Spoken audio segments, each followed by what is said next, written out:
Ni iteka n'umunezero ntangere byo gusubira kwa namwe mwibanywanyi mukurikira iyi mboneshakure yacu ari nayo yanyu Shiramatsiko TV. Ni imboneshakure imwe rudende dushikiriza inkuru n'ibiganiro utaronka ahandi.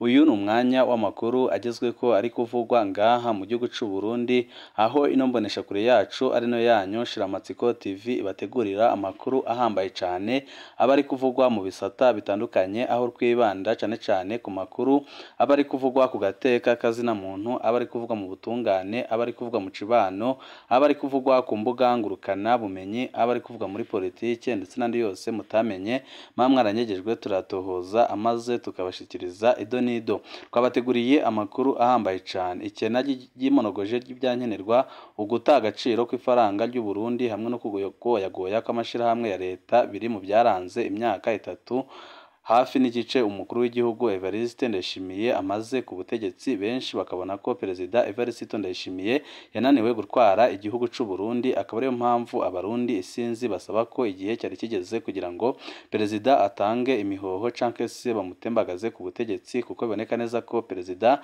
Evariste Ndayishimiye yananiwe gutwara igihugu c'u Burundi, kandi bikaboneka neza ko atani intumbero afise yo gutwara igihugu. Hari amakuru menshi ahambaye arabana n'amakosa ahambaye cane kandi biriko biravugwa ku mukuru w'igihugu c'u Burundi General Evariste Ndayishimiye, twabateguriye tugira ngo tubashikirize mu idonito ry'amakuru. Wipfuza kuzajya uba mu bambere bashikirwa n'inkuru n'ibiganiro bene nk'ibi, ico busabwa nta kindi ni uguvyonda kuri sabone kugira ngo ko dushizeho amakuru n'ibiganiro bene nk'ibi ujye uba uwa mbere mu gushikirwa nabyo. Tudatevye rero amakuru yacu tatangurire kuri no nkuru irabana n'umutekano, aho inzego z'umutekano zatesheje igitero c'abasuma cabaye mu gitondo cyo kuri uyu wa kane ku mutumba Noru. Hari hafi isaha zitanu zo mu gitondo aho abasuma bambaye nk'abakozi ba Regideso batera ku rupangu rw'uwitwa Kambaye ko ku mutumba Noru haruguru yaho bita kwa Muhutukazi. Abo basuma bakaba baje badodora maze babwira umukozi ko baje gukora ikonteri y'amatara yapfuye uri uwundi ababwira ko ata konteri ihari, yagize ikibazo muri urwo rupangu, niko kumusunika indani basokorora inkoho maze bamubwira ko abereka nyirabuja. Nk'uko amakuru dukura mu begereye aho byabereye abandanya abivuga, uwo mukenyezi bakaba bamubwiye azane amafaranga afise, bongera bapakira ibikoresho bimwe bimwe birimwo n'amamashini nyabwonko. Abo basuma bakaba bateshejwe nuko inyamiramabi zari zamaze kuronswa amakuru ko hari umuhana utewe n'abagizi ba nabi zica zirahaseruka bakiri muri urwo rupangu, maze bashirwako intoki bose atanumwe avuyemwo, uhereye ku modoka ya tagisi bakoresheje mu kwiyunguruza. Ariko benshi bakavuga ko ubwo busuma bwibonekeza ngaha mu gihugu c'u Burundi buriko burakorwa n'abajeje intwaro ngaha mu gihugu c'u Burundi, aho mu minsi iheze haherutse gufatwa umukozi w'iperereza yarariko ariba, ariko bikaboneka ko yahise arekurwa. Ibyababaje abarundi batari bake bakabona ko ibi bintu bibandanije gutya bishobora gutera ingorane zikomeye cane ngaha mu gihugu c'u Burundi. Igiturire kiravugwa mu bapolisi bo kuri zone Kanyosha bidogerwa na bamwe mu bunguruza abantu n'ibintu mu mabisi bava mu gisagara ca Bujumbura baja muri iyo zone iri mu bumanuko bw'igisagara ca Bujumbura. Abo bunguruza abantu basaba ko abarongoye abapolisi babaka igiturire ku ngufu babafatira ibihano bikomeye cane, kuko bariko barakora amakosa akomeye cane kandi anateye ubwoba.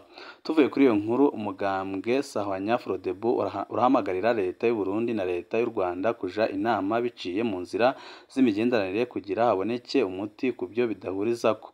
Biri mu itangazo umugambwe wasohoye ku bwa Phineas Nigaba, ibyo bihugu uko ari bibiri byari bikwiye kwirinda gufata ingingo zikomeretsa abanyagihugu bo ku mpande zose.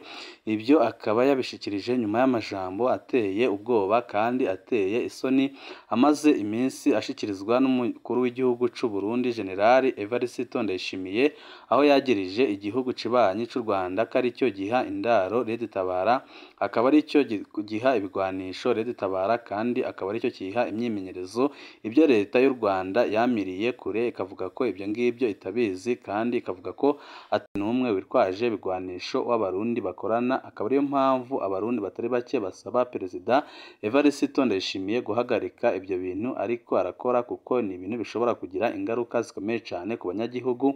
Akaba ariyo mpamvu amashirahamwe aharanira agateka k'azina muntu ndetse n'imigambwe itandukanye ikorera ngaha mu gihugu c'u Burundi isaba Perezida Evariste Ndayishimiye gukora ibishoboka byose akaganira n'igihugu cibanyi c'u Rwanda aherutse kwagiriza ko giha indaro Red Tabara, kuko atakoze ibiganiro n'ico gihugu barashobora guhura n'ingorane zikomeye cyane mu minsi iri imbere, abanyagihugu akaba ari bo babirenganiramo.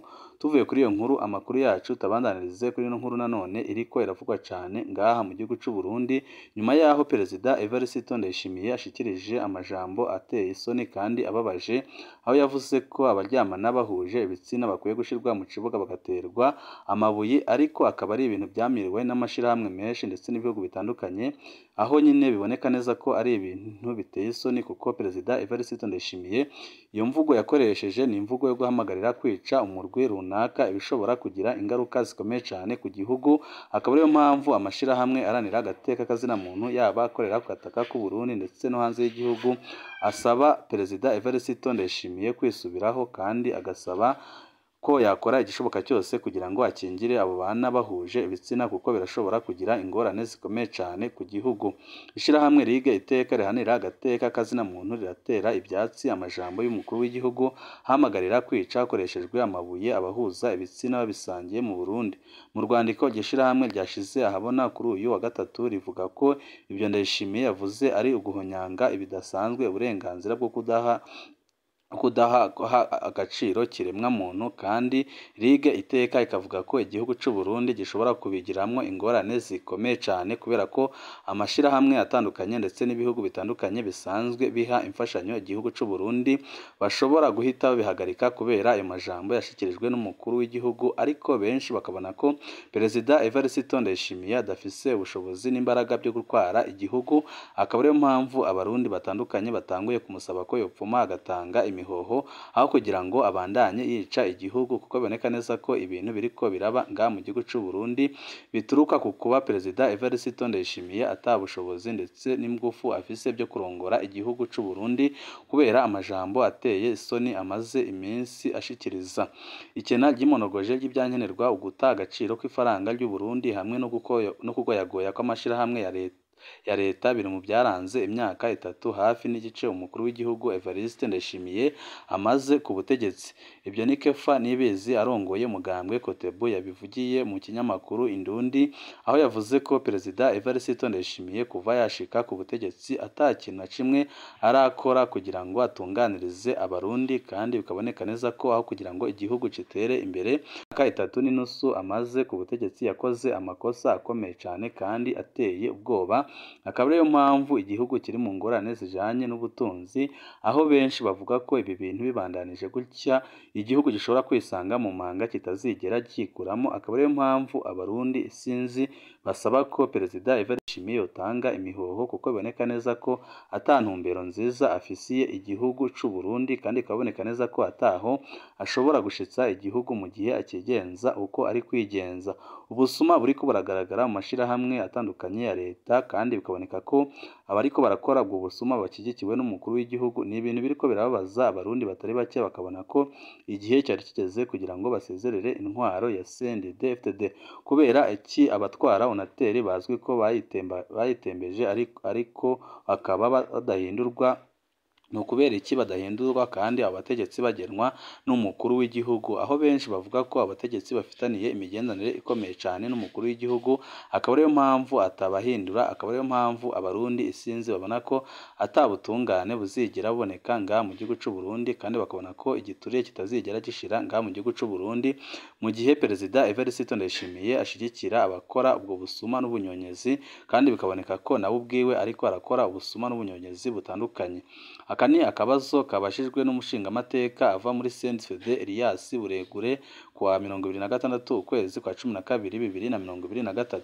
Elias Buregure avuga ko abategetsi bose batwara Burundi bazi neza ingene abayobozi ba Onateri bayishe ariko ntiyumva impamvu badakurwa. Elias Buregure ntiyabivuze wenyine, hari n'abandi bashingamateka bagarutse mu bibera muri Onateri kandi bose bakagiriza abatwara ibyo bishirahamwe ko ari abasuma bakomeye cyane kandi bakorana n'umukuru w'igihugu. Umukuru w'inama nshingamateka Gerard Ndabirabe nawe nyine yavuze nkabo kandi avuga ko ibyo bintu bidahagaze igihugu cy'u Burundi kitazigera gitera imbere, akaba ariyo mpamvu abarundi nabo basaba ko ibi bintu byahagarara. Abatwara Onateri muri kino gihe bariho kuva muri 2018 bamaze imyaka 5. Perezida Ndayishimiye ubwiwe aramaze kubidogera, none ko ari we abagena byagira hehe kubakura. Ubwo imvugo tubwirwa zo kurwanya ibiturire si uruhendo rukomeye cyane, akaba ari bwa bujanja n'ubuswahili bwa Perezida Evariste Ndayishimiye. Elias Buregure mu ishavu ryinshi afitiye abo basuma asaba ko bokurwa bakanyarwa ibyo bafise bakakwa uburenganzira bwo gusubira kuronka akazi maze bakabaho bayerera. Buregure abona ko ibi bintu bidahagaze bishobora gutera ingaruka zikomeye cyane, kandi akabona ko ibi bintu bibandanije gutya bishobora gukora ku gihe, ariko benshi bakabona ko ubu busuma buriko burakorwa ngaha mu gihugu cy'u Burundi bushigikiwe na Perezida Evariste Ndayishimiye. Elias Buregure mu ishavu ryinshi afitiye abasuma asaba ko bokurwa bakanyagwa ibyo bafise bakakwa uburenganzira bwo gusubira kuronka akazi maze bakabaho bayerera. Buregure abona ko bamwe bakwiriye gucibwa ibikonjo aho baciye hose bakabamenya ko ari abasuma batembagaje igihugu, kuko biraboneka neza ko ubusuma bakoze bwagize ingaruka zikomeye cyane ku gihugu, kandi bikaboneka neza ko nyine bashigikiwe n'abakomeye, kuko Perezida Evariste Ndayishimiye ubwiwe ari mu bidogera abarongoye iryo shirahamwe Onateri, ariko igitangaje ni uko nyine atigera afata ingingo yo kubakura amabanga, ibyerekana neza ko ibyo Perezida Evariste Ndayishimiye avuga bitandukanye cyane n'ibyo akora. Tuvuye kuri iyo nkuru, amakuru yacu tubandanirize Rugombo, aho hari inkuru y'umubabaro kandi inateye ubwoba, aho umupfakazi yasambanijwe ku ngufu imbere yo gukererwa.